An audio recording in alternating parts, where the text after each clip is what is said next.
The Kingdom of Greenland is a nation located on the western side of the Great Chasm, occupying most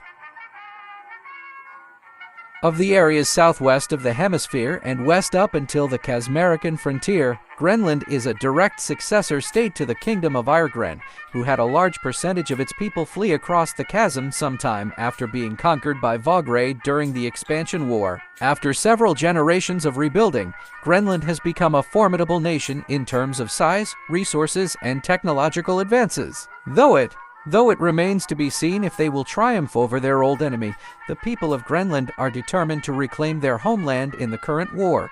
The national symbol of Greenland, an albatross, which originates from an urban myth surrounding their first leader when the country was established. The first Greenlandic king, Lou MacCullen, was a fisherman who held a minor advisory role in his township's council back in Ireland. During the Expansion War, Lou's brother was taken prisoner alongside most of the Iregranian populace.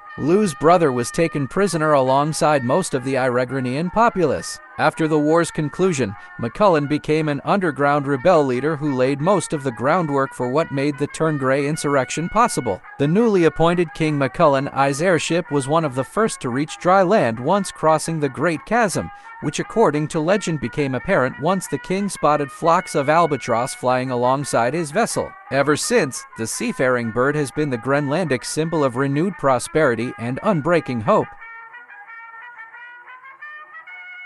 Vogray is an empire comprised of over 24 previously separate kingdoms and duchies which to form a singular entity under one banner. United to FO, the Vogran territories stretch across the hemisphere eastward of the Great Chasm, with their homeland stretching from the Greylawn Alps bordering Slovakia all the way the western coast in lands which they gained from conquering Ireland during the Expansion War nearly 2 centuries prior. The national symbol of Vogray is an osprey, which was the favorite bird and lineage symbol of their first leader, Kaiser Dietrich I. Dietrich was previously the king of Greylau, which was the largest of Vogray's proto-states, which was the most instrumental for uniting the larger empire. According to Vogran royal records, the symbolic use of the osprey dates back at least a millennium, when Greylau was at the threat of losing a war with another kingdom.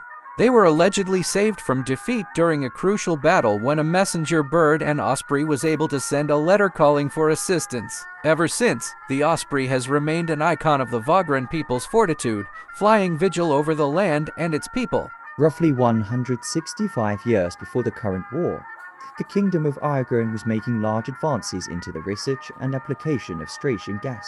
It was already theorized and put into small applications as a means for lift, with small wooden dirigible airships being used in limited capacity by multiple countries, with Slovakia withdrawing from foreign affairs due to a mounting likelihood of civil war. Vogray declared war on Ireland and began a westward invasion into their land.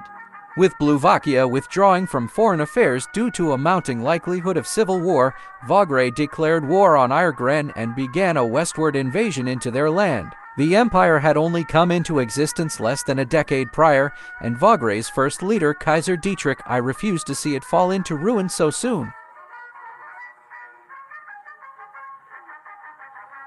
Redamura is a large empire located on the hemisphere westward of the Great Chasm and the strongest of Greenland's allies. Their territory encompasses the majority of land west of the Chasmerican frontier, comprising primarily semi-arid plains and mountainous subtropical coastlines. They also hold control over dozens of different island clusters off of their coastline and expanding out into the further sea, though some of these are either under threat or already occupied by Vogray, who has been making advances over the backside of the chasm. While their complement of airships isn't as large as those fielded by some other nations participating in the war, they more than make up for it with their formidable and well-coordinated fleet of surface vessels.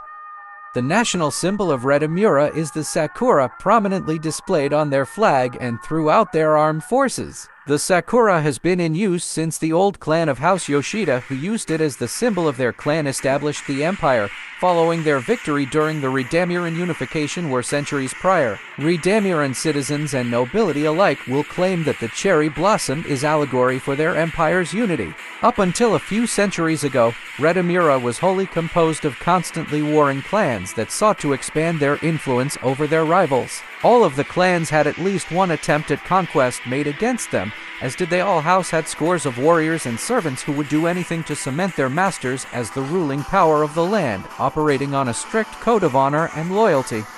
This constant cycle of instability between these powerful warring states has persisted for as long as anyone cared to remember, up until the point where technology began to advance at a rapid rate.